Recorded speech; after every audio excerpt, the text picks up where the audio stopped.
From WXCI 91.7 Danbury, this is the Public Reading Club, a radio program dedicated to discussions about books, writing, reading with writers and book people. Your host is Matt Caputo. Hi, I'm Matt Caputo, and this is the first episode of the Public Reading Club on WXCI 91.7 in Danbury, Connecticut.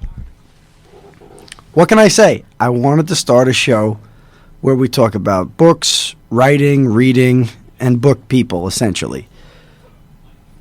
Twice monthly, we're going to do this show where I invite an author of a new book or a book I happen to really like onto the show, and hopefully we'll have some members of our WXCI MFA writing community on the show to share some of their experiences. But I love reading. I'm a fan of almost every genre of book, and I find myself reading different things all the time. So it really was a no-brainer once I got involved down here at WXCI to kind of blend my passion for reading, radio, and essentially talking to people who write books and work on stories. And that's what I've always been about myself as a writer and as an MFA student here at WXCI. So I decided that I was going to reach out to people who I really admired, journalists, people who've written novels and other things. And it was really cool that my first guest today will be Paul Cantor, who is the author of Most Dope, The Extraordinary Life of Mac Miller, the rapper who died in 2018. It's a really interesting book that really captures the spirit of hip-hop, and it's so well reported that it reminded me of what really good work looks like in print and in a book form. It's a really top-notch biography of a very interesting person. I wasn't really a fan of Mac Miller. I didn't know his music. I had no opinion on him. But as I read this book, I found him to be a very, very interesting subject to tackle. He grew up in Pittsburgh. He was kind of clumped in there with the white rappers of his time and probably before his time too. But Paul Cantor just does a fantastic job breaking down the life of Mac Miller. And he's who we're going to talk to today. After our interview, I'm going to spend just a little time recommending one of my favorite books. And hopefully this is how this will work moving forward. I'm going to recommend a book that's one of my favorites that I actually recommended to somebody in real life just last week. And you'll learn more about the book at the bottom of our show. But I hope that you, the audience, will find us on Instagram and Facebook. We're Public Reading Club on Instagram, at Public Reading Club, and we're also, our name is the Public Reading Club on Facebook. You'll see our logo, which was made by really prolific Danbury resident artist and designer Dom Alessandro, who we're very grateful to. But just to make this a little more fun, I'm going to give away a copy of Most Dope, The Extraordinary Life of Mac Miller by Paul Cantor, which is out now in paperback by Abrams Press. I'm going to give away a couple of free copies of the book to anybody who sends me a book recommendation. So we have a couple of copies here with your name on it. We have a hardcover and we have a paperback edition of the book. So do us that favor. Send us a DM on Facebook or Instagram and give us a 100-word book recommendation. I'll look up the book and I'll read your recommendation at the end of every show. I hope that anybody who hears this really just, if you want an author that you know, or if you are an author and you want to talk about your book, get in touch and we can have a conversation, especially if you want to come to the WXCI studios here in beautiful downtown Danbury. So I really hope you enjoy the first episode of Public Reading Club, and I hope you do enjoy the interview with Paul enough that you go get his book. So thanks so much for your time. We'll talk again one-on-one at the end of the show. But for now, enjoy this interview with myself and Paul Cantor, author of Most Dope, The Extraordinary Life of Mac Miller. This is the first episode of the Public Reading Club on WXCI 91.7 here in Danbury, Connecticut. My guest is really talented writer Paul Cantor. He's the author of Most Dope, The Extraordinary Life of Mac Miller. It's now available on paperback from Abrams Books. Paul, it's great to see you in person again. Thanks for making the drive up here to WXCI. Thank you so much for having me. I'm honored to be your first guest. You're a writer who I have tremendous respect for, dating back to when we first met more than 15 years ago. Yeah. And, always, appreciated your work. And, I'm so honored that you decided to ask me to, come up here and be interviewed. Yeah. It was easy. It was easy to make that decision, Paul. You're a fantastic writer.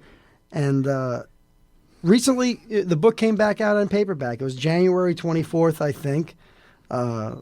So it just really was a no-brainer on my end. What have you been up to since the book was re-released? Has there been another round of press or anything, or what have you been up to?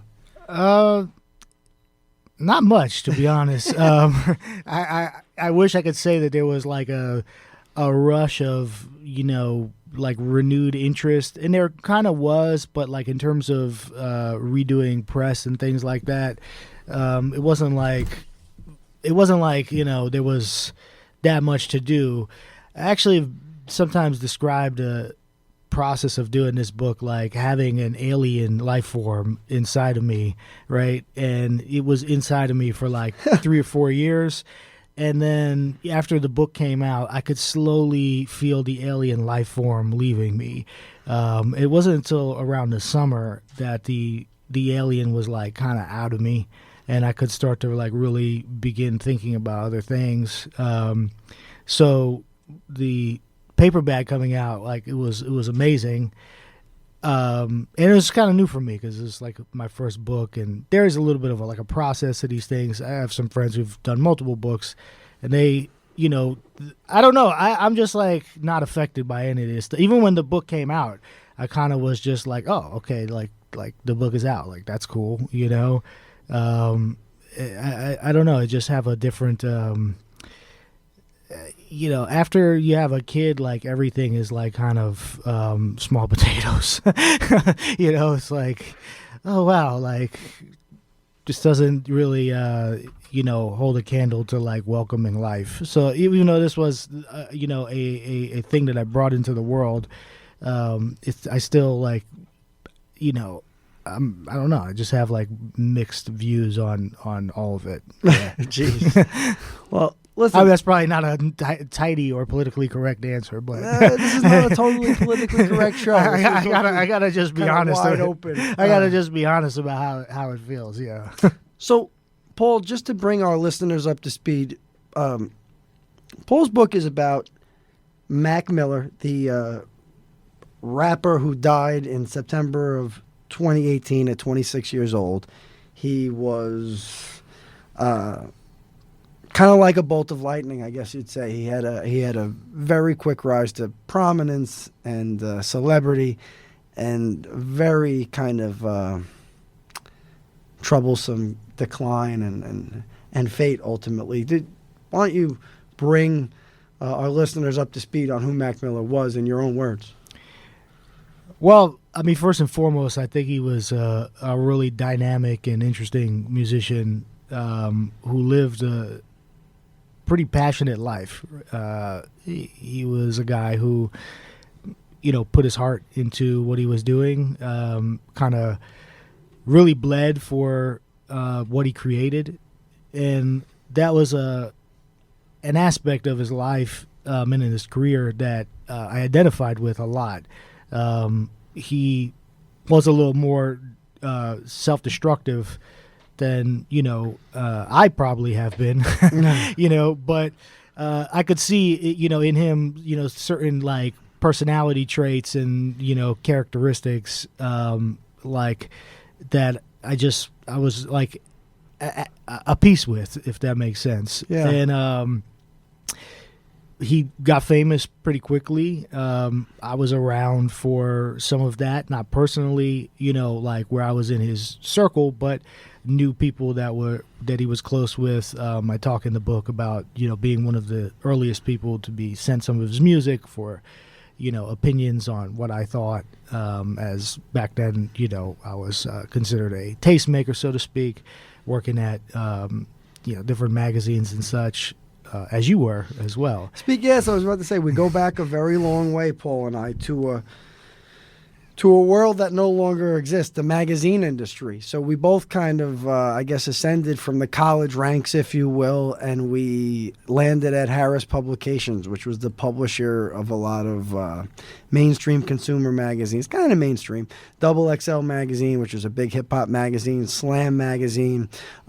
Paul was working, I believe, at Scratch magazine, which was more geared towards DJs and producers of hip-hop music. And I was working at King magazine, which was kind of the urban maxim, if you will, of the day, if anybody knows what that means. But, and Paul was certainly this person in the office who knew all the best music. And he also was in touch with these people. And in the early parts of Most Dope, he mentions Arthur Pitt from Rostrum Records. And I can very vividly remember Arthur coming in to the office with his shorts and his strap over backpack or whatever it was, handing out CDs, mixtapes to Paul, who in the office was known as Gooch. But also to Matt Barone, and I'm sure Daytwan Thomas and whoever else was involved in the music side of things in those days. So you took me back to a time and a place. Why did you choose personally to pursue the book about Mac Miller? Well, that's a good question. I think, there was a groundswell of interest in him, right? And a journalist, right, is, first and foremost, you're looking for a story, right? You need something to write about, or else, the pages would just be blank. But I also felt like there was, when he passed away, a little bit of almost like a false history that was being presented of his life. I saw him kind of becoming a bit of a meme, which I think still exists, right?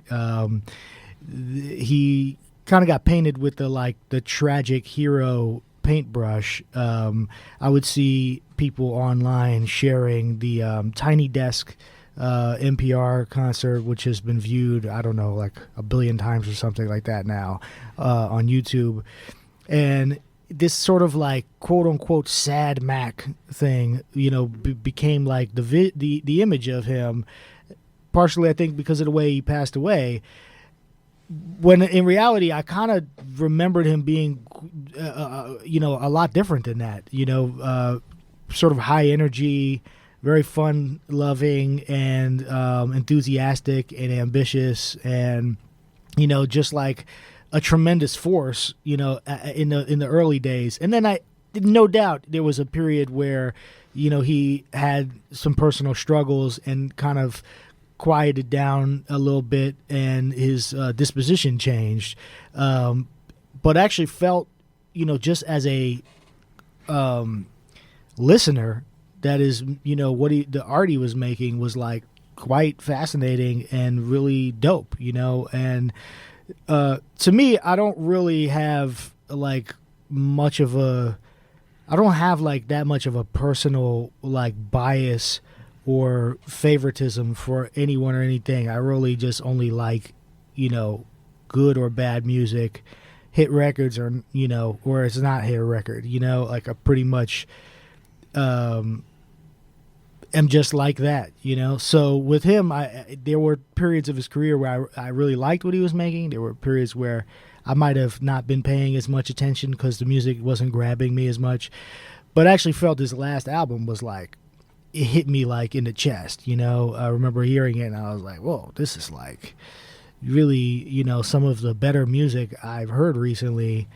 You know, he is 26, making, you know, music that, you know, was connecting with me at the time. I was, I think, like 36 or 37, you know, so it, you know, it was very mature and very adult and like dope, you know, and there was a tragic element to it, but I just had a lot of questions, right? And all good stories start with a question. So it's just like, what's going on here?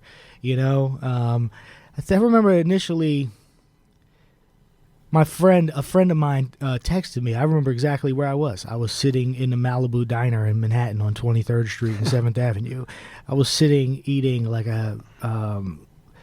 maybe like a hamburger or something. And my friend, who actually was one of the first people to work with Eminem, of all people, in the late 90s, texted me and he said, and I was like, what?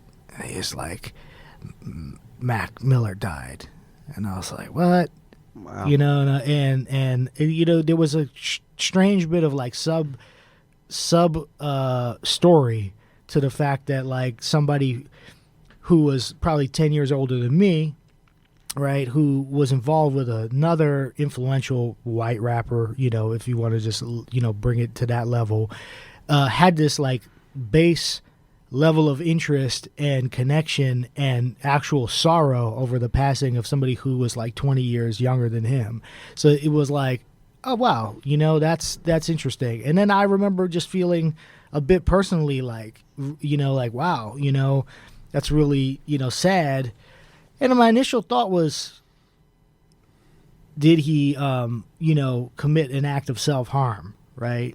Because there was a little bit of like a underbelly or under, you know, current of depression that I did kind of like notice in him over the last couple of years of his career, because I always read everything about him. Mm-hmm. He was just one of those people that, because I had that connection that I talk about in the beginning of the book, I always read when people would profile him, I would always read about, you know, read all those stories. And I was like, yeah, that was my thought, you know, and then we kind of like didn't really know what it was. And so at the time, like I was working on like another project, and I was just like, you know, maybe this story within that other project will have some value. So I went to Pittsburgh. There was a vigil for him, and I drove there. Huh. My wife was pregnant at the time, and I left her pregnant ass and I drove to Pittsburgh, which, you know, these things take you away from your family, you know, you know, I mean, it's writing, but, and it's reporting, but it's work, you know. And I went and immediately when I got there, I was like, I'd never been to Pittsburgh, so I was a little bit taken aback by the city, and even the drive itself, which was about 6 hours from where I live. Yeah. I did the drive. I feel like I remember leaving. Pretty sure it was on September 11th. So there was a little bit of, you know, that. I remember driving past the area in Pennsylvania where one of the planes crashed. Wow. Because that's on the way to Pittsburgh. And I don't know why I'm spacing on where that was right now, which says a lot about 9/11 and my relationship to it, or my relationship to facts and things that I can remember or not remember. But I just remember getting there, and I was just like, this is not what I envisioned Pittsburgh being like. And this neighborhood that he lives in is not what I imagined.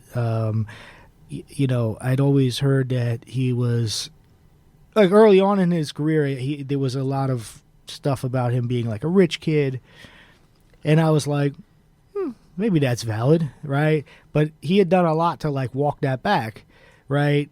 So there was that element of it too. I was like, oh, maybe he is a rich kid, or maybe he's not, or maybe he's like somewhere in the middle, you know. And neighborhood was really nice, but like the city around it was, you could see that, you know, there was a lot of grit.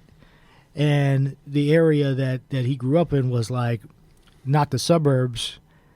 It was within the city limits, but like very had almost like a suburban setting. And I remember walking from there, not the first day I went there, but the second day. I remember walking like 10 minutes to another neighborhood that's like 10 minutes away, even just like across this like main avenue. And I was like, wow, this neighborhood's really changing like super quickly. And it got,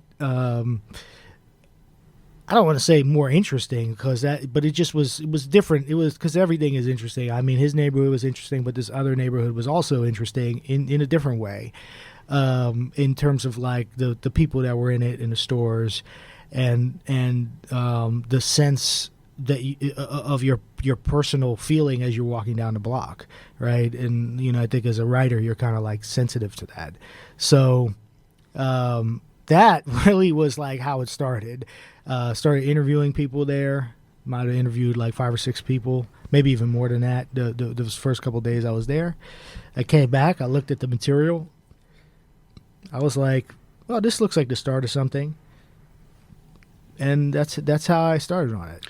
There's so much reporting in the book, and the type of reporting that I really like. I love all the history. Like, I love going back. It reminded me a little bit of Nick Tosches' biography of Dean Martin, where he like kind of went back and traced Martin's family as far back as he could. I felt like he incorporated a lot of history of Pittsburgh and kind of put into context not just the music, but the culture around the city. But who were some of the people that were most willing to talk when you reached them? Because I know as a reporter myself, I've done stories where people would be willing to talk. I've done them where they'd be more reluctant. Who were the people that were most willing to speak to you?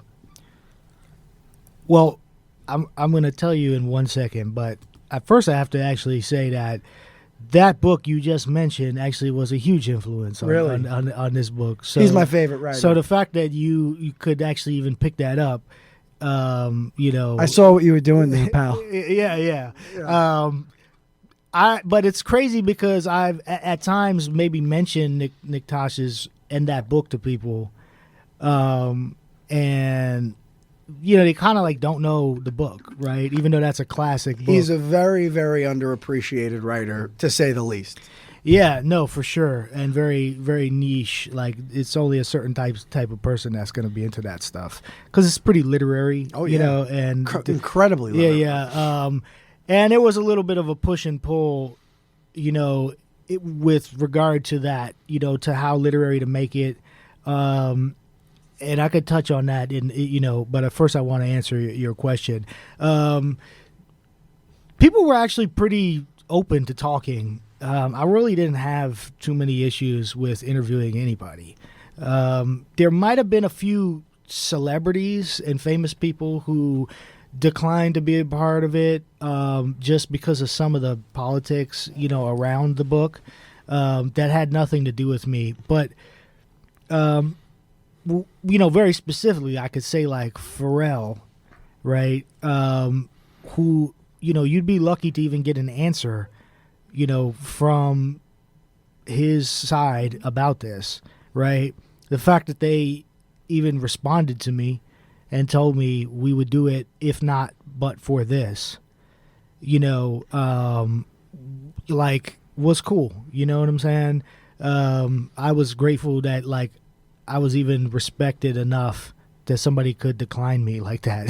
You know what I mean? Because most people who are even responded to most people who are famous, they just ignore you, right? It's a book. Like, who gives a you know what I'm saying? You know how many people are writing books on things, right? You see books that are out there, there are books written with nobody talks to anybody, right? Like, you have a whole biography of just people off of research, you know, and a few like loose connections to this, that, and the third.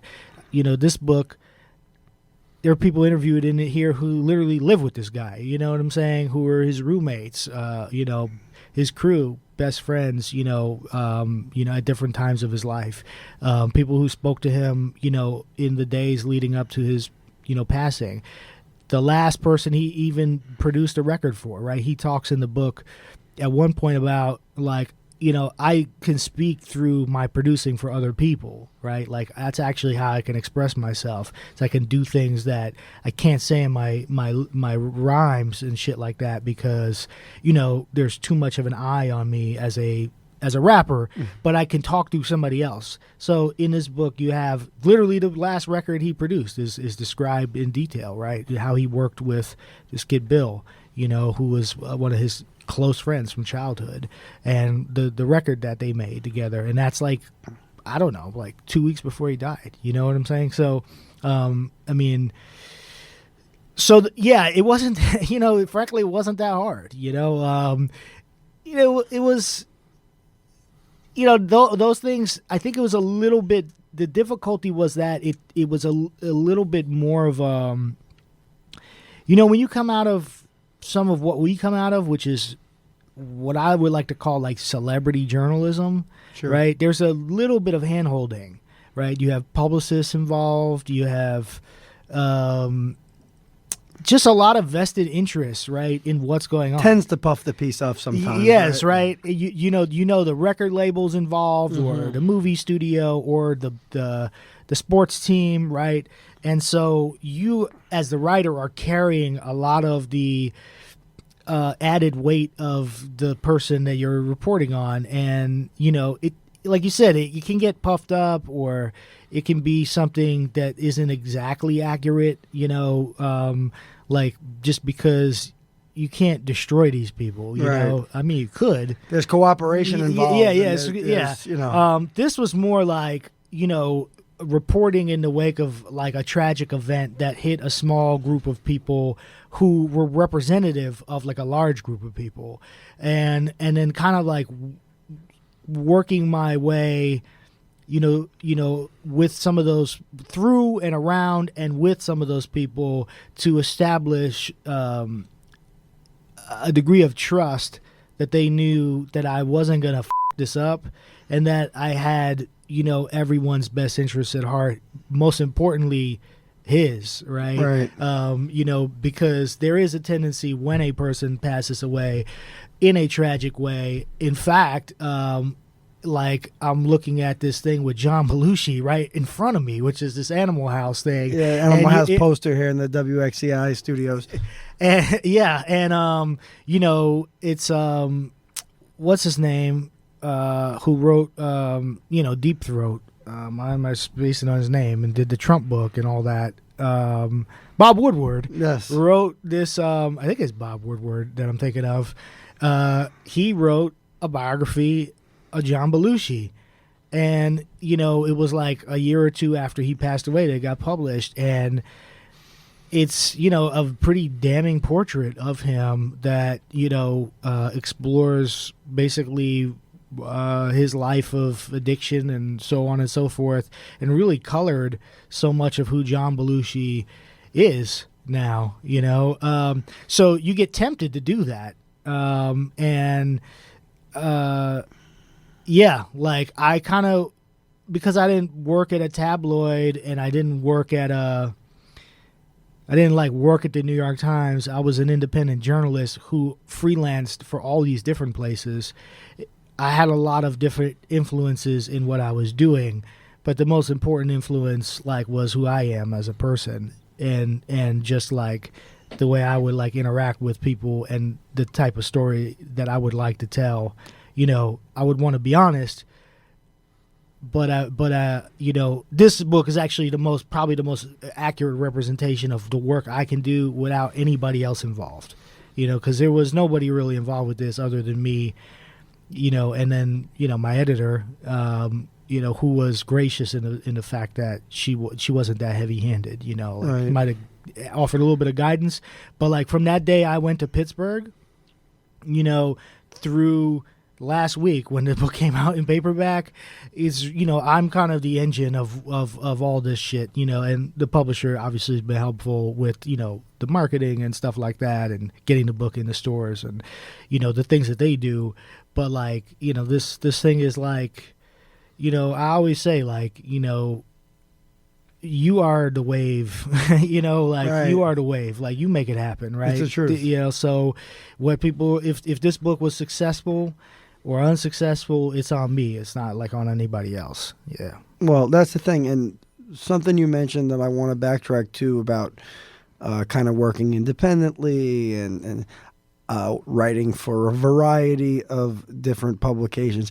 I haven't gotten my first book out yet, but I could tell you, Paul, that I feel like it helped us find our own voices and our own approaches. You know what I mean? Like, I think you put all these things together, our own experiences on the job, and I think we come out with our own style, if you will, maybe, Yeah.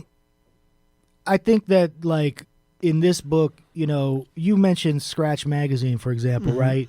I remember very specifically, having a conversation with somebody who, when I was looking to advance my career in journalism at the time, I was like 25. I'm not going to mention who their name is, right? They probably would if they listen to this. They definitely know. But and I get a little bit of like quiet joy out of the fact that, I've kind of surpassed where they are, right, in some sense. But I remember him telling me, your opportunities are small because you work right now at a niche of a niche, right? You're working at a magazine for producers of hip hop, and hip hop is a niche of music, right? And it was like, so what you're doing is like so small, and you really need to broaden what you're doing, right? This is one of your coworkers at King, by the way. And I have a feeling I know who it is. yeah, and I just like, I think like when you look at this book, you can see the Scratch Magazine in it, right? But then you can also see I see a tremendous amount of reporting and just a very affectionate way of telling a story. I mean, believe me, this is my type of book. Paul. Yeah, I mean, but also I think those are the things that make writers good at what they do. A writer should have like a varied degree of interest. One of the reasons why the book does start with like kind of a pretty brief but compact interest history of like the neighborhood, Pittsburgh, but also the neighborhood, is because I'm interested in history, right? My interests are not limited to a person was born here. When I'm walking on the street, I'm like, what's up with this street? Like, how did this get here? Right? Oh, I come to learn. Well, you're very inquisitive, and I think that's why we read. But I also think that when I was reading that part, that created just so. I've never been to Pittsburgh, so and even though one of my favorite books is Wonder Boys by Michael Chabon, fantastic book about Pittsburgh. He's got a few good books about Pittsburgh, but I've never been there. But when you broke it down as well as you did in that similar way to the way Nick Tasha's might have done it, I dare say, it really resonated with me, kind of where he was from, and there was a little bit of stuff that I knew, like I knew who Sam Snead was and a few of the other rappers from Pittsburgh were mentioned. I didn't know the full context of their world, so I was really impressed by that. I think also, too, like there was a concerted effort on my behalf to treat Mac as I would treat, say, a story about Kendrick Lamar, right? If we were to write a book about Kendrick Lamar or do any kind of story on Kendrick Lamar, we would probably cite his music as, and his personality as being something that was created as a byproduct of his environment, right? That's actually a little bit of a trope in reporting on, for lack of a better term, gangster rappers. Oh, they grew up like this, but father wasn't there. Saw his first killing at this age, and I was like, okay, well, why wouldn't I do the same technique for somebody who maybe had the opposite, right? And so it was like, oh, I think that's where it gets interesting. Yeah, it was like okay, like maybe he didn't see his first dead body, at age 11, and oh my gosh, that's that's great. I mean, I actually want to hear more stories about people who don't see people die. You know what I'm saying? Like, and that was actually, like, to me, the reason why I did that, because it just seemed like it was too easy to say things were because of X, Y, and Z, and I was just trying to present a lot of the information, so that all these pieces, when viewed as one puzzle, you could kind of look at it and take a lot of different things from it. I see you about to ask a question, but the last thing I'll say on that is, like, I study more art and like that than writing. Like, I read mostly about painters, and Really? and so I'm more interested in how somebody can capture something that makes you feel, rather than me, like, telling you what to feel. There's, like, that old adage in writing, show don't tell, which is like a sort of a shorthand thing Right. that will drive you crazy when you hear it. Like, what are they talking about? Right? But in truth, right, when you get through it, you have to ask, like, what does that mean? And you show through action, you show through, dialogue, you show through things that are occurring and scenes, right? And less about, like, something was this way. So there's a very concerted effort. There's only 2 parts of the book. When you read it, I mean, I know this for a fact. There's anything that was like telly was taken out. The only parts where there's telling is in the prologue and the epilogue. Everything else is like scenes and just reconstructions. Tell me, Paul, there's, when this book came out, or when you went into the process of the book, and early in the book you mentioned you didn't have the cooperation of Mac Miller's family. Was there any reason ever given? Not really. Yeah, not really. I don't know enough about what was going on with that to really give an answer, If I was to speculate, maybe it was personal. Some people just don't like people. You know what I mean? Like, maybe they just didn't like me. I don't know. Did you ever meet with them? No.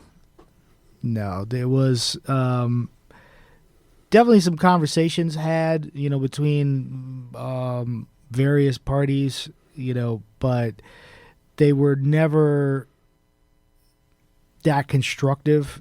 I felt when you do a book like this, it isn't uncommon for people to not participate. Sure. Or not cooperate, right? I don't even really like the word cooperate, because it implies that you're doing something that somebody has to do with you, right? Oh, my child just doesn't want to cooperate, right? Mm-hmm. Like, I don't really like that language. Mm-hmm.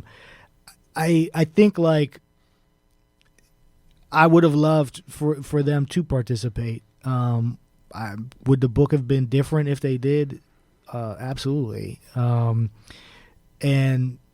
I welcomed it all the way until the book was published. The plan from my side was always to, once the book was finished and people knew that I was on the, in solid standing with everybody, to go back and say, hey, look, the book is, like, getting close to finished. It might even be finished. And we really, when I say we, I mean I, but I happen to speak, like, often speaking in, we in the corporate sense. Yeah, yeah. But, like, I would like, now to, like, hey, like, I think you can tell that, like, I've been, working on this for a couple of years. You can see that I'm pretty serious about it. I have good intentions, or, my intentions are not malicious. But I never really got that chance, and then it was just like, okay, like, we're just gonna go with it the way it is. And people seem to like it, which I'm thankful for. And yeah, I mean, they supported another project, which was a different type of book, which I personally supported myself. I went and bought it like the day it came out. I support anybody doing anything. I'm in the business of knowledge, and people wanting to know things. I'm like, I write books and stuff for people who want to read, not for people who don't want to read or want to ban books and like that. Well, the lack of participation from Mac Miller's family, I don't really know if it hurt the final product, because I am I guess I'm a phantom user of Goodreads. I'm just on it all day. I never really leave like long, lengthy reviews. It's just not my thing, but I do pretty much read Goodreads reviews all day. And even if they're bad, I'll buy the book. One Goodreads review describes the book as high-key amazing. High-key amazing. That's pretty interesting. Goodreads was definitely a source of, some anxiety for me, because I know. Wait, I want to go through this. Another Goodreads reviewer says, "You can tell from the opening pages of Most Dope that the book was written with such a deep, abiding respect for him and all he went through."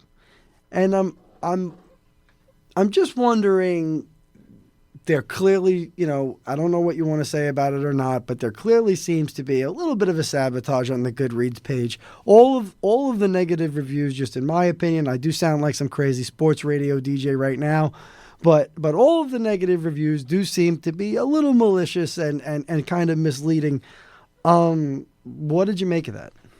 I mean, it was distressing at the time because, the book was getting review bombed, months before it came out. And people still leave, those types of reviews. And the average person's very influenced by ratings and reviews. They don't really realize like what's going on. And I felt that I was kind of getting slandered, right? And like quote unquote defamed, right? It was doing me some reputational harm.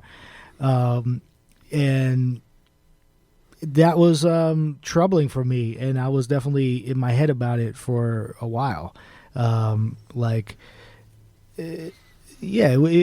created a lot of problems. Not just the Goodreads stuff, but it was a lot of things that were going on, behind the scenes.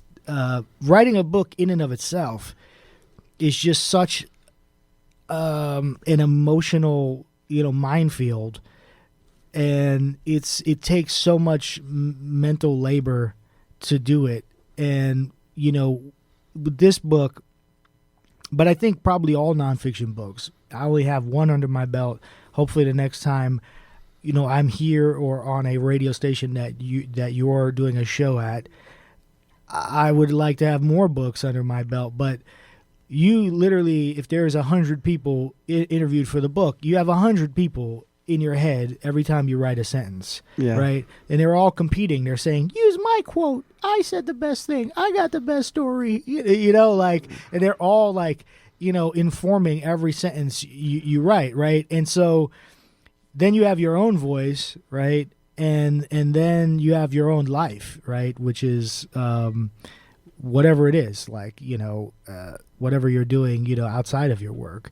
And so I was carrying that with me and was like, had a lot of stress, anxiety, even, what I would call like a serious like depression, really? From doing it. And as I said, I kind of came out of it in the summer and feel a lot better now. Like a year later, I feel amazing, and, I don't know. I feel like I accomplished something and have a lot more confidence than I did at the time. The other thing was like all those like that negative stuff. You can kind of block it out to some degree, but it does. People keep telling you you're a piece of shit, whatever. You may start believing it. Like, maybe I am a piece of shit. One thing I wanted to ask you, because you kind of jumped all the way to the end there.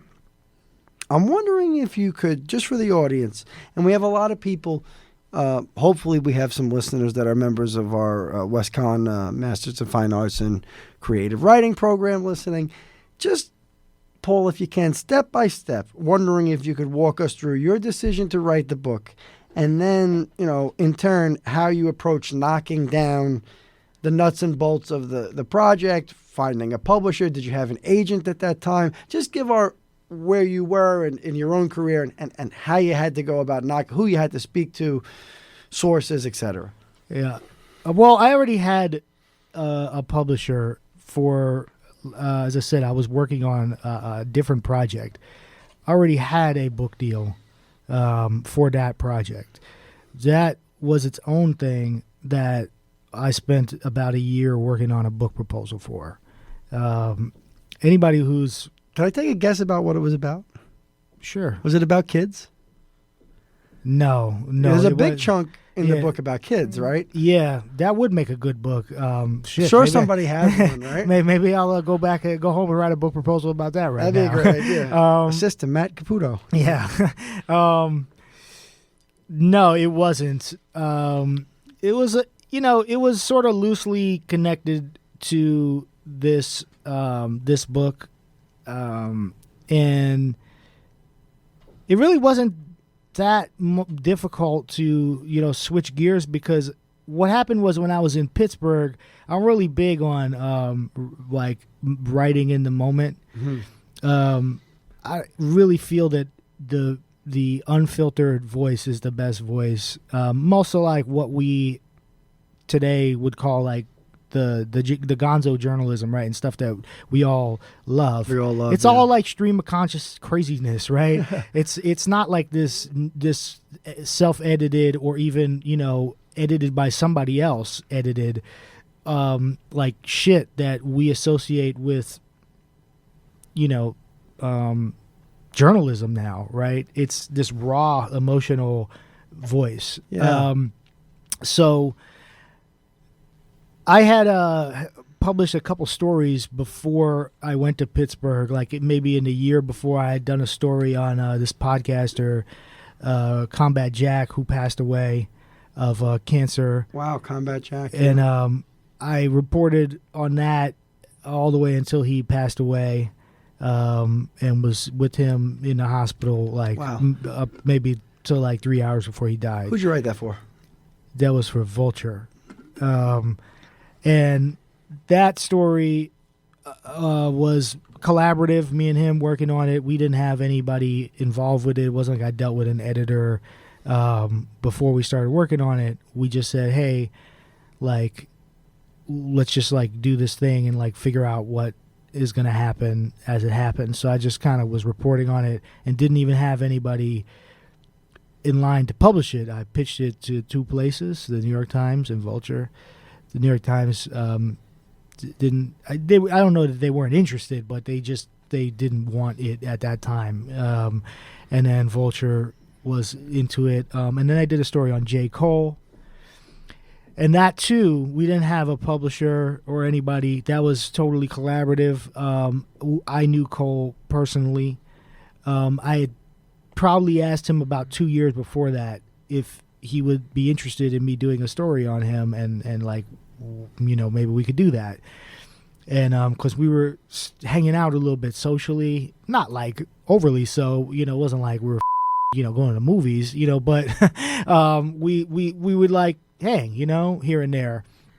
He had come to my house once, and like we just just kind of kicking it. And so then when he had an album coming out, he asked me like, would you be down to write something about me? And I was like, yeah. And we did a lot of that without anybody involved. And both of those stories, if you read them, even though the J. Cole one did change a lot, and both of those stories were written and rewritten like a billion times, the core elements of those stories as you read them are almost exactly as I wrote them in the moment. Like the J. Cole story starts, we'd done something like one day. I got up, I think the next day, and I just wrote from memory what he did.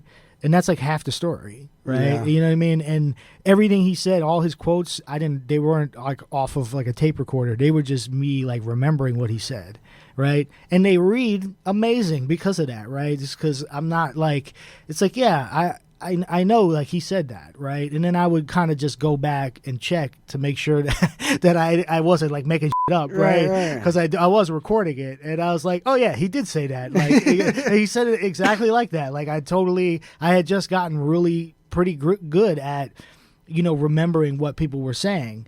Same thing, the Combat Jack story. If you look at the opening of that story, which is maybe like 300 or 400 words, that was actually the 300 or 400 words that the story starts with is actually what I pitched to sell the story. Wow. Right? That's actually how I landed the article. Was pretty much that, right? I wrote it like an email. And then when I was getting ready to do the story, I was like, well, this is pretty good. This should just be the opening of the story. Wow. So I say that to say that when I was in Pittsburgh, literally that September, it was September 12th, I was sitting in this like diner in Pittsburgh, and I wrote a bunch of shit, right?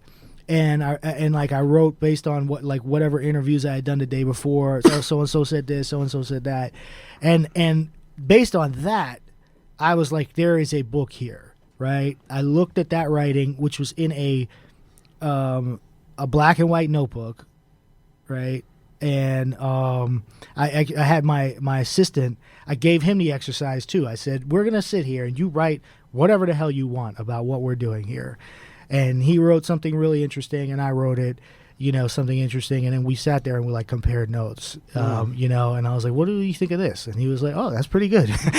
You know, and he was like, what do you think of this? And I was like, oh, that's pretty interesting. You know, and so that was like what how it really, like the real like putting you in the room, that's the genesis of it, right? If I had sat there and not been able to do that, I probably wouldn't have done the book, right? It was only when I came back and looked what I had like weeks later, because I kind of do that stuff and don't look at it. It was only when I looked back at it that I was like, oh, this is like really interesting. You know, I really like the scenery, and I like what's happening here. It was kind of like, you know, the part that you were talking about with the history of Pittsburgh. It was similar to that with just a little bit less going on. Mm-hmm. It was like a little bit there were fewer facts, right? Yeah, that was the element of it. It was like, I'm going to put you here in the neighborhood. Then almost like a year passed, right? I had a contract for a book already, you know, so it wasn't that difficult. I just went to the publisher and I was like, I don't want to do that book anymore. But what do you think about me doing this? And I gave them not an entirely new book proposal, but like a synopsis of what I thought the book could be about. And this book is much different than even that was, because I learned so much that I didn't know. At that time, I wasn't. It was just an idea of what I thought it could be. And by then, I actually, before I even did that, though, it wasn't like I went to the publisher and I was like, hey, I'm going to do this book all willy-nilly, right? I actually had gone to one of Mac's closest friends who I knew, and I asked him like what he thought of that idea of me doing the book. And he was like, yeah, I'm into that.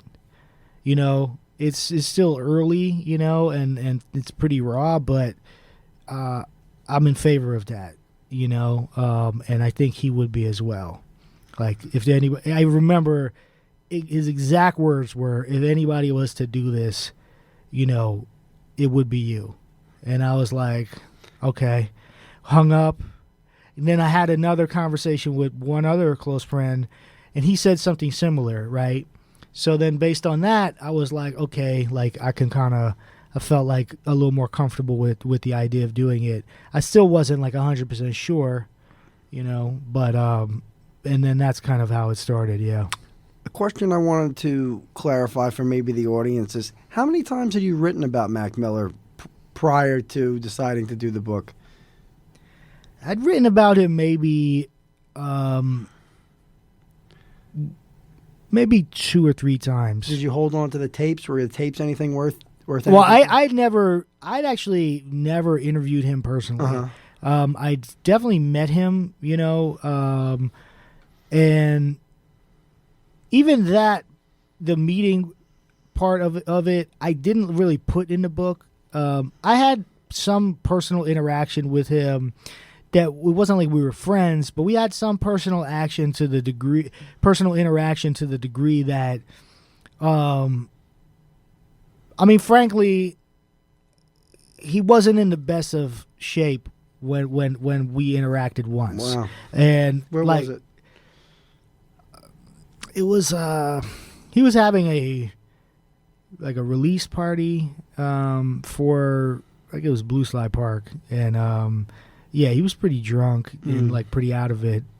So I think he was having fun, you know what I'm saying? But he was definitely he was as rappers do, right? When an album's coming out.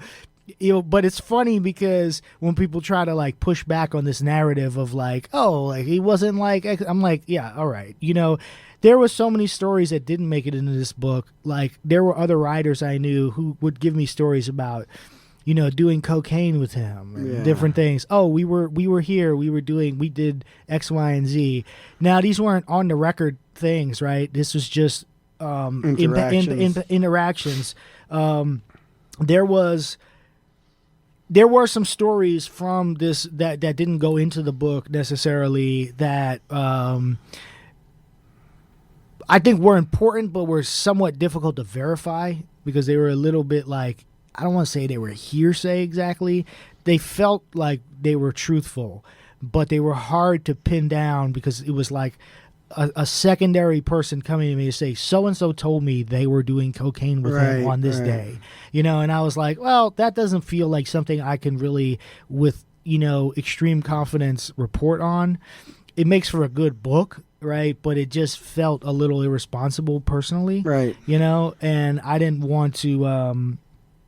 I didn't want to be that guy. I'm not that person, it might give me bad standing with, publishers or whatever, but I'm I don't think it does, but they want something very salacious. Right. And, I can't do it just for the sake of doing it. Right. It has to hold up to scrutiny. But to answer your question about my interactions with him, they were kind of like that, and I'd reviewed one of his albums. I'd written something about even going to the big Highline Ballroom show that's talked about in here, and some personal feelings that I had just about my own life, being at that specific show. And we interacted a little bit online. And I think he was aware that he had people in his circle that were close to me. Mm-hmm. And then additionally, I think that I'm sort of grateful that I didn't report on him, right? I mean, I would have loved to have met him and done that story, but that would have colored the work a lot. Which was also something I learned, in doing this book, which was that, the less of your you're bringing into it, the better it can be, right? Because now you don't have this, added weight of a friendship or any type of personal interaction, right? You can just let the information speak for itself.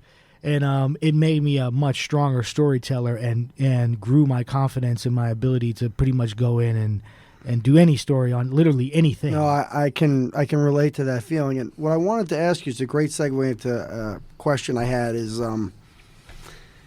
did you feel that all the years you spent doing magazine pieces prepared you for writing a book, or is it just two different beasts?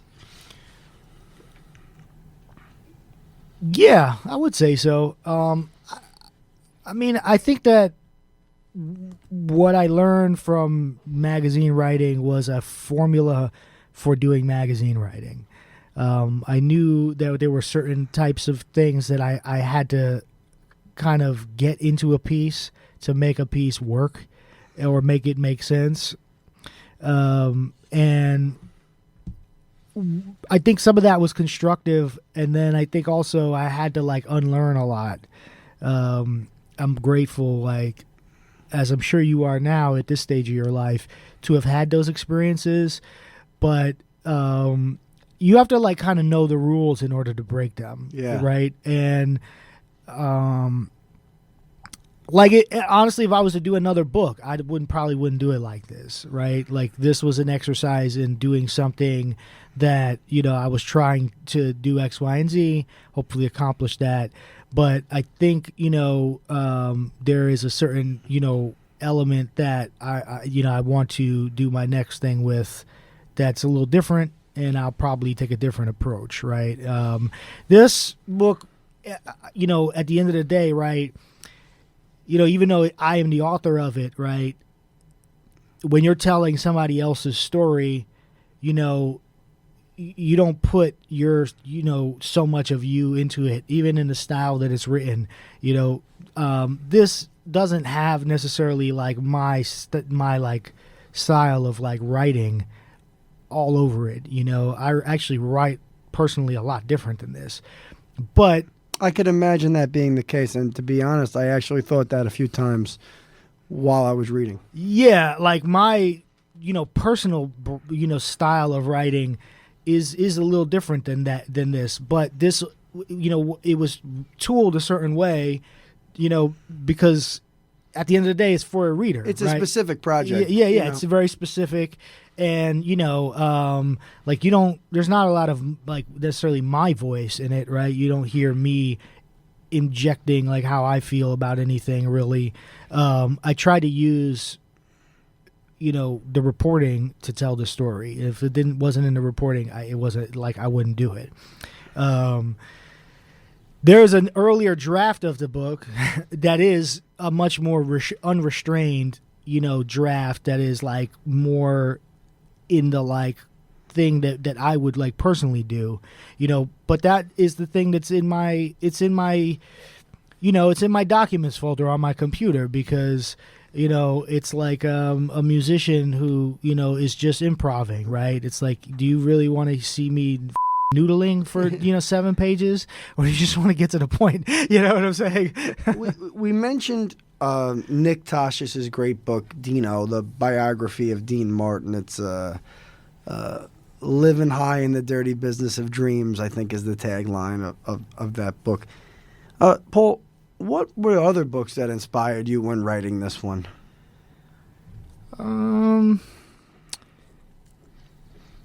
What was a book that inspired me while I was writing this one?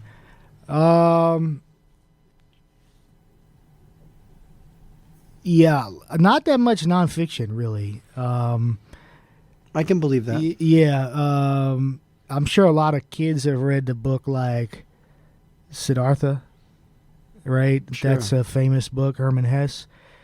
That's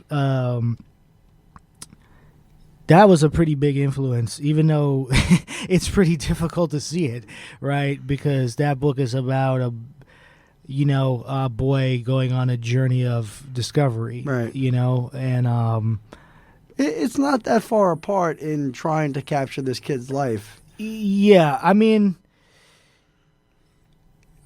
you know, over the last like decade, because I didn't really go to school for writing or anything like that. I'm pretty much self-taught with most things.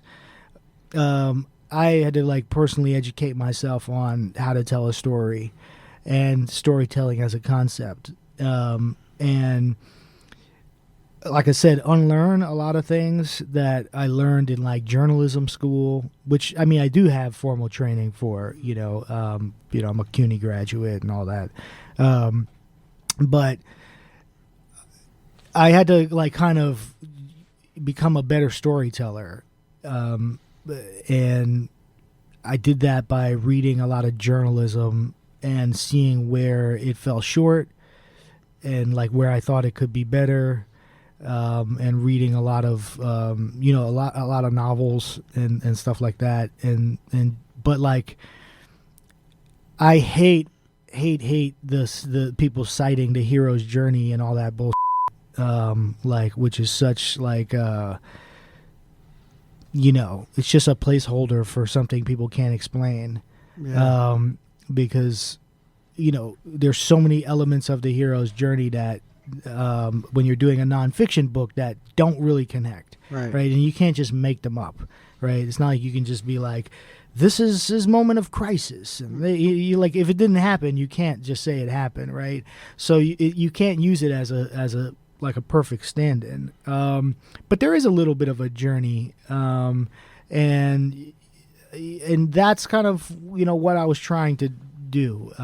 So you kind of start, at the beginning, this is a boy coming from a place, and then at the end, the last sentence is, he's finding his way home. Yeah. Right. And there's a lot of symbolism, right, in home, and so that was really, that took a lot, to actually figure out. This book took me right to that era of, I don't know if it was your intention or not, but it took me right to that era of like 2002, between 2002 and 2012 and 14, kind of that era of hip hop where there was so much exploration. So like hip hop labels were like startups now. It was like everybody had one, everybody was trying to do something with music, and there was talent coming out of it in a lot of different directions. It wasn't as centralized as it had been in the past, or restricted to different coasts or neighborhoods or whatever have you. You made another interesting, I assume you made the decision, but there's another interesting part of the book where you refer to him as Malcolm throughout the whole book. Was that a decision on your part? Were you ever thinking about referring to him as anything else? Well, most of the early interviews for the book were with his close friends, and they almost universally called him, Malcolm. Wow. Really wasn't, maybe a little bit of Mac here and there, but it was like they felt like they were talking about somebody that was a close friend, as he Right. was. So I don't know. I kind of started in it, I was imbibing their interviews, right? And what they were saying, and that reporting was sort of living through me, and I was kind of the vessel for it, So if they were talking about him like that, I kind of decided like that's how I'll talk about him, because it was very personal, Yeah. And so that was It was a little less of a choice and a little more a product of your reporting, kind of. Yeah, I think like, when you're doing one of these things, you really can't go in with too much of an agenda. You have to just, the story kind of will dictate how it's to be told. And like, I always, have marveled at filmmakers who make different types of films, right? You're like, how the hell did this person who did this do this? Right. And it's just because at that moment that thing was speaking through them, and that's how it came out. And the same thing with musicians, right? I mean, I always loved how certain producers or certain artists could, make one kind of record and go do something else. So a lot of the way this book was like exists is really a result of just letting it kind of write itself. But to go back to the question you asked earlier about the the influences, I did want to write something that was like a little bit simple in construction, right, and not too complex, right? Not because I thought the audience was simple. I just think there's great power in simplicity. Me too. And so like in 2014, he had released a mixtape that is like, many people think is the best project he released, Faces, right? And on Faces, right, there's I think there's, if I'm not mistaken, like these Bukowski quotes and stuff like that, and they're kind of sprinkled in, and that was like a big influence in that project. And I came to Bukowski super late, right? I didn't start reading any of that stuff until I was like in my 30s. Wow. I missed that whole era of of reading it in your 20s, I guess. Yeah. Whatever people, I like, I missed that whole, what you call like degenerate lit or whatever. Right. Like I totally. That's all I know. Yeah. I never, got into that stuff. Even like Hunter S. Thompson, I never read that stuff. I didn't read Fear and Loathing in Las Vegas till I was like 34 or something like that. And so I say all that to say that there was a little bit of the Bukowski thing, that you could kind of like, not necessarily in the style, but there was a simplicity that he wrote with. Sure. That I was like, a couple of times in the book, I was like, what would Bukowski do here? Little less Nick Tosches, a little more Bukowski, right? That's where you have to toe the line. Yeah. Like a little, Nick can be tough to read sometimes. Yeah, because like while I loved that book, Dino, is it's a little bit of it's hard to get into, right? It moves slow. Yeah. It's everything he has moves at a snail's pace. Yeah. It moves slow, and I think there was a few people who read the book who said the book started slow, and I was like, okay, cool, that's great. You know what I mean? Like, because it was supposed to be like, it was sort of intentional, right? Yeah. And definitely a big influence on it was music, right? A lot of classical music. And just the way, an opera has different movements, right? In different parts, it's fast, and then it slows down. It's not one speed, the whole, time. Right. You know what I'm saying? And something might open with like, like a slow opening, and you got 2 minutes, 3 minutes of that, and then not everything is like the William Tell overture. You know what I'm saying? Right. Because if you were just hearing that for, a half hour, you'd be like, dude, I can't keep up with this, and so it was like a little bit of an emotional, composition to it, and that's, but even though I'm mentioning these people, I can't say like the biggest influence was the story, and then the second biggest influence was just me, and then the third biggest influence was all the shit that I probably have ingested over my lifetime that inspired me to want to write. Siddhartha too is like, even though I mentioned that one, it's a very simple book, right? Sure. That's why people read it when they're like 12, so. Like somebody messaged me today about the book, and from Australia, they said while I was reading this, I really like realized a bunch of things about my own life, and I was like, yes, that's kind of what we're absolutely. going. That's kind of what we were going for, I think that the writer realizes a bunch about their own life when they start writing. I mean, even the little project that I'm working on. It just seems like I've been following the story so long that there's so many changes that I went through in that time. What I want to ask you as we get to the close of the hour or so here, what was the hardest part of this book to write? Because there definitely are some sad parts.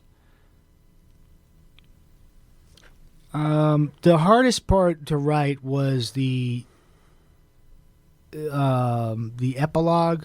The part where I actually write about everything that actually happened, like when I talk, the book ends and it ends with him going home, and there's a lot of like symbolism being used with some of his songs and things that are going on in his life. So that ending changed a few times. The first version of that, I remember writing it in a marathon session of being up for like literally 18, 19 hours straight trying to nail this thing. I wrote the last line of the book, and I just was actually was crying. Wow. Right? And I don't know if I was crying because I finished the book, or if I was crying because I was so invested in the story. Probably a combination, but I remember it like, very vividly.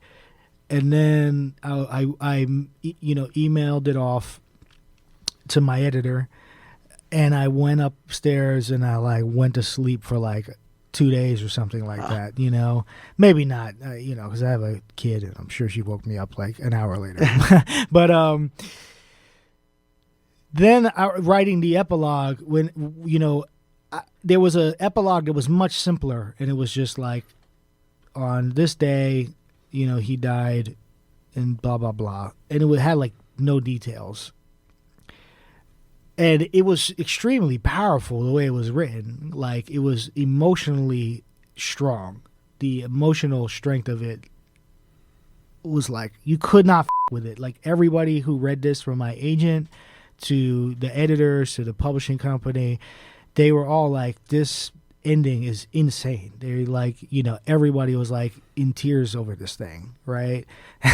And I was like, wow, you know, I thought it was like the strongest thing I'd ever written.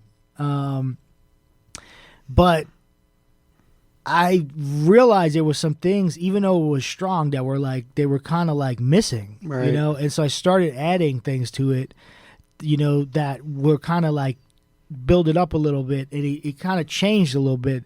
And I think some of the emotional currency of it changed. And that was really difficult, extremely difficult, to try to like figure out, you know, how to retain what I originally felt and what everybody felt about this thing, but inject this thing that actually had to go in there for it to be truthful, right? I'm saying it was truthful before, but it was missing some things, right? And I was like, you also need to know this, right? So it was hard. And then the epilogue, like, was very hard to write because that was a very, I don't want to use the word, I'm not sure if ugly is the right word, but death is not, you know, is not a fun thing to write about. And the fine details of of the scene of where somebody overdosed, right, is you're getting pretty close to something that is like a sacred ground, right? And you're like, you don't really know how deep into that you want to go. And I thought that epilogue took a lot of the emotional power away from the ending. But again, because it was a nonfiction book, I had to do it, right? It was like, you can't write a biography of somebody and don't tell people what the happened, right? It would be like, you would just close the book and be like, okay, like, do I have to Google this now? Like what exactly happened? Like, I got to look this up, right? And so there was a little bit of a conflict between, you know, the, you know, truth of the situation, which was very sad, and the emotional power that the writing had, in my opinion. And you know, I feel like pretty modest and have a fairly high bar. Like, I kind of hate everything I write. Right. You know, I don't even think I've written a good sentence yet, you Me know? too. So you could probably tell in our conversation about this, I'm even being critical of the book. I could have written it better. I could have done this, right? Well, there's all these different things, right? Whereas another person could see it and they'd be like, this is amazing, you know? But me, I'll kind of always, you know, remember the thing that I wrote that made me cry, right? And that's the thing that, you know, I don't necessarily know if I executed it perfectly. I just did the best I could to retain some of that with what the job was, which was to write a nonfiction biography, you know. And look, that's the, you know, the challenge of being a biographer. And, you know, you have to be truthful and tell the story for real, and not like, you know, you can use a lot of metaphor and a lot of literary devices, and you can bring a lot of emotional currency to it, but, you know, you still have to put the facts in there, you know. What was your approach? I mean, did you have people you were sending chapters to? Did you get feedback from your wife? How do you do it? My wife was like a primary reader. She would kind of read them almost like at the same time as the editor, maybe a little bit before. My agent at the time, you know, was helpful. He read some stuff. Also, my assistant, Michael, he read a lot. I would kind of give him stuff, but I didn't really have too many first readers. Mm-hmm. I in some sense wish I did. And I'm like a little envious of people who have that. I noticed that with a lot of writers. They'll say, "Oh, I'm grateful for my first readers, who gave us an early read and gave me critical feedback." I'm like, actually, I had no critical feedback. Yeah. You know what I'm saying? Like, it really wasn't anybody, right? Like I said, my wife, she was helpful in some sense, but more from this like standpoint of like, is this hitting? Like, is this confusing? And does this seem like it's going in the right direction? And it's tough, writing is a very it takes a lot out of you, but then it also takes a lot out of the reader, right? Yeah. They have to sit there and commit that time to it. So yeah, my editor at Abrams, who is no longer at Abrams, unfortunately, she was some feedback, wasn't super heavy-handed, but she made some notable observations, like about certain things that were lacking, and then she might have encouraged me to do a few things that I didn't do. I think she would have preferred that like we had more stuff about like his ex-girlfriend in the book, and I just felt like this is a living person, who's alive right now, and like we got to like be careful how much information we're putting out there about this person who's a private individual. She had declined to be interviewed. Not if I remember her correctly, it wasn't like she declined like go yourself. It was more like, I would love to do this, but the family is not involved, so I'm not gonna do it. She stepped off. Yeah.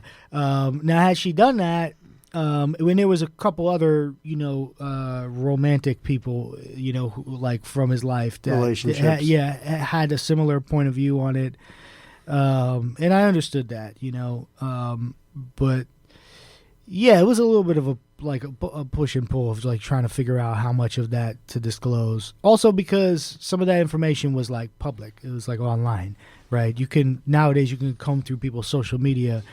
Oh, sure. And literally like piece it all together. do a deep dive in 3 minutes, right? And you're like, well, technically this is public, but but like ethically it's sort of not, right?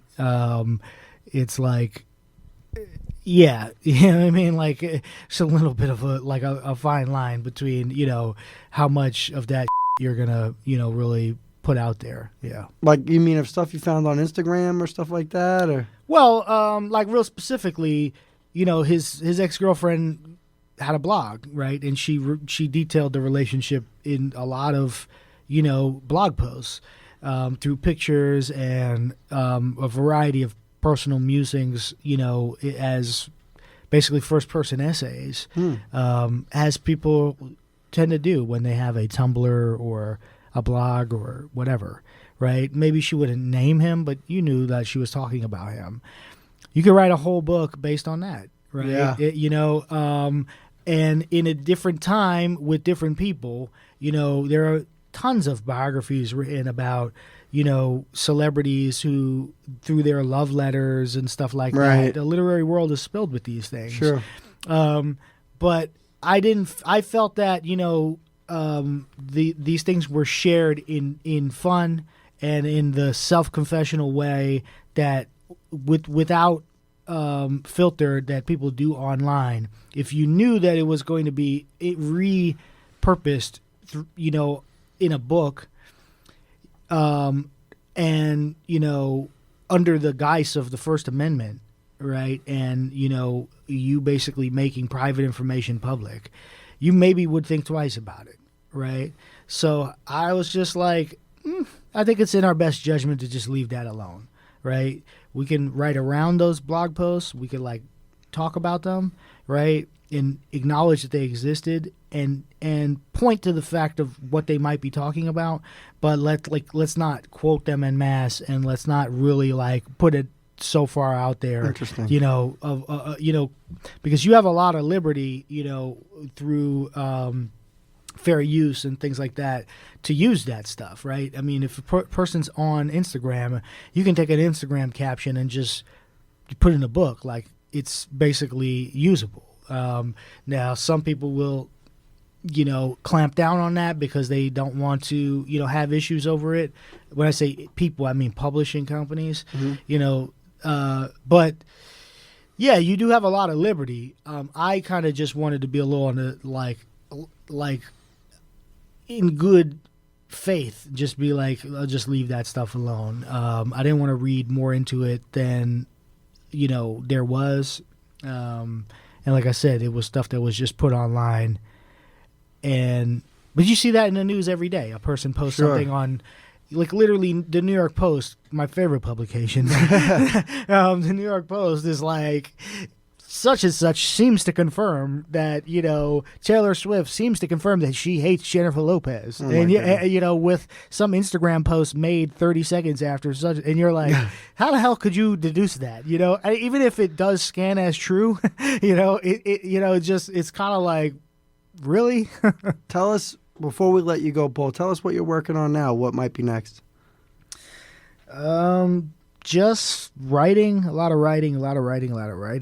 A couple new book projects, and a few documentary projects, and nothing that like is set in stone that I like am, gonna like be like, yeah, this is coming out this date, but I'll hopefully within the next 2 years, I have another book. Books take a long time to write, and documentaries take a long time to make.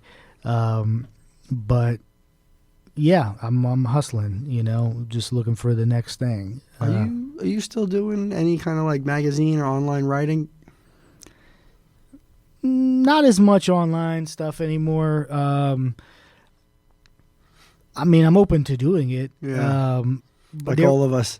Yeah, there was actually a story that I was going to do towards the end of last year that didn't happen for one reason or another, but I had agreed to do it. It was for a magazine.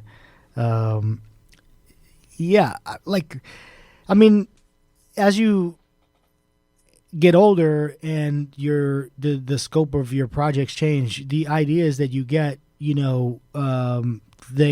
don't always fit that neatly into like, I'm going to pitch this to this, right? But it gets harder and harder. Yeah, like almost anything that comes in my direction, I could make into a magazine article. Right. I'm 100% confident that I can figure that out in 2 seconds. Like, this is this person and they're doing that. Next thing you know. Yeah, I'm like, I could totally pitch this anywhere. But, the amount of work that goes into one of those stories, it's like, it's a pretty significant, lift. And I just am like, I don't know. Is that the thing to focus on? I'm not really that sure. I have a little bit of a bucket list, as all people in creative life do. And the next thing on my list is making a movie. So that is where my head is. Awesome. I definitely am going to write another book or 3. But, the 2 things that are on my list are, I want to publish a novel and I want to make a movie. Awesome. And the movie thing is really feeling really good right now. It's where my head has been. And yeah, I'm just like a little kid, I just like have childhood dreams, and those are the things I'm after, so book was one of them. Did that. And, a lot of the stuff that I tried to do in music, I did, already in a previous iteration of my life. Yeah. Those things I'm still doing, and I'm going to do them within the confines of, like, this next thing I'm doing, So, that might be like a soundtrack or whatever, but that's where my head is. Paul Cantor, author of Most Dope, The Extraordinary Life of Mac Miller. Now out in paperback by Abrams Books. Thank you for joining us on WXCI 91.7 in Danbury.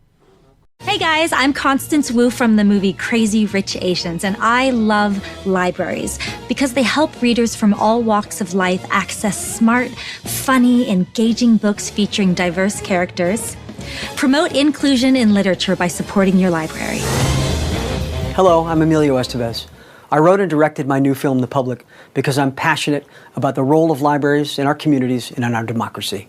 Public libraries are free to all, but they need your support. So visit, volunteer, advocate, and make some noise. Go to ilovelibraries.org to learn more. We're back on WXCI 91.7 Danbury, WestCon Radio. This is the Public Reading Club. And now we've come to the portion of the show where I'm going to recommend a book that I really like. And I was going to do a different book when I conceived this segment of the show. But last week I did end up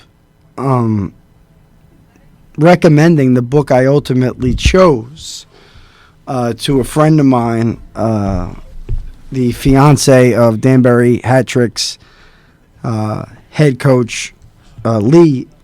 Told me she was reading some book about a novel that took place in a hockey town in Sweden or something like that, and I told her that I had just the book for her. She's the wife of she's the fiance of the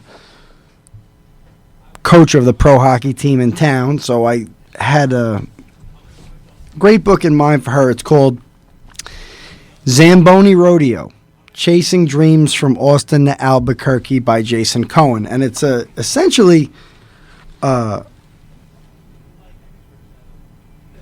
book about kind of a lost time in minor league pro hockey in Austin, Texas, and a great writer in Jason Cohen, who spent many years writing with Rolling Stone and Texas Monthly, and believe he lives back in Philadelphia now. But the book is about the Austin Ice Bats and the low-level minor leaguers that were playing hockey all across the Deep South and the Far West in the now-defunct Western Professional Hockey League.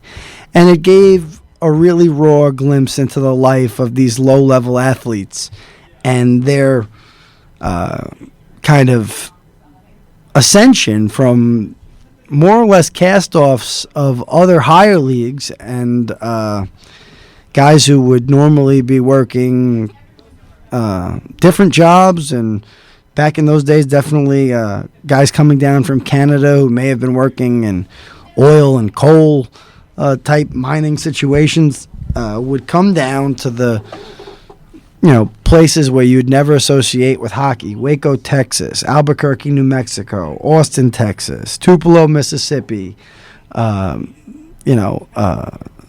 on and so forth; Odessa, Texas; Laredo, Texas; so on and so forth, into the old kind of minor league circuits that dip through those towns. And Zamboni Rodeo is just a fantastic book about guys chasing their dreams. And to read the inside cover: from the first spark of the pregame blowtorch to the last swig of beer, Zamboni Rodeo offers an inside look at hockey's quirks, personalities, and day-to-day routines. Following the fortunes of the Austin Ice Bats as they wander from Lake Charles to El Paso, Waco to Monroe, and Belton to Albuquerque, writer Jason Cohen joins the team in the locker room between periods, suffers through every bus ride, and even spends a night in the penalty box as he comes to know life in hockey, Texas style.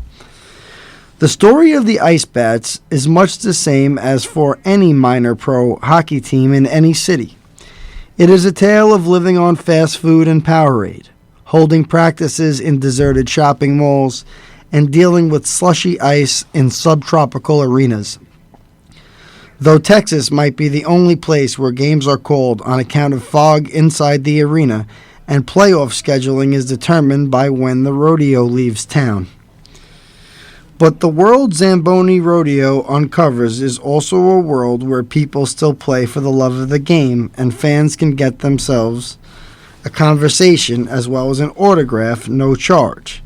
It is a world where the pro hockey dreams of literally hundreds of young Canadian-American men are found and where they are lost.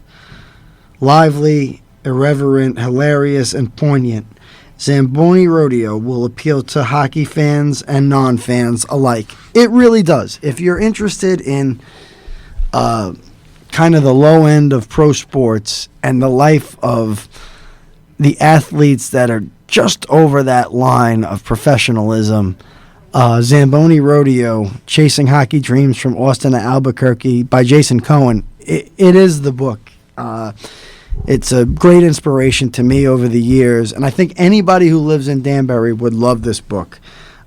It is available on Amazon. You can get used copies on eBay, but Jason Cohen is a fantastic writer who I hope will one day come on the show and discuss this book with us on WXCI 91.7 here in Danbury, and subsequently we'll be posting these shows as podcasts wherever you get your your Audible streaming stuff. So thanks so much for hanging with us on the first episode of the Public Reading Club here on WXCI.